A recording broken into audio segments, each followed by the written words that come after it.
വിശുദ്ധമായിട്ട് ഗ്രഹിക്കുന്ന ഒരു കാര്യം, ഏതൊന്നിനെയാണോ നീ വിശുദ്ധമായി ഗ്രഹിക്കുന്നത്, ആ ഗ്രഹിക്കുന്ന കാര്യത്തിൽ ആരാണോ മനസ്സുറപ്പിച്ച് യാത്ര ചെയ്യുന്നത്,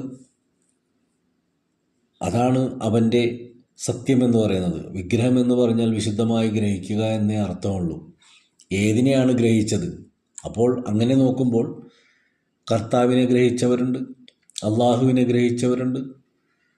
അങ്ങനെ പലതരത്തിലുള്ള അവസ്ഥകളെ അല്ലെങ്കിൽ പലതരത്തിലുള്ള ആശയങ്ങളെ ഒക്കെ ഗ്രഹിച്ചവരുണ്ട്.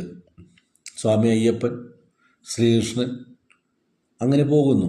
ഒരുപാട് നിരകളിലൂടെ കടന്നു പോവുകയാണ് ദൈവത്തിൻ്റെ പട്ടിക തന്നെ. യഥാർത്ഥത്തിൽ ഇസ്ലാം പറയുന്നത് ഈശ്വരൻ ഒന്നേ ഉള്ളൂ, അവൻ്റെ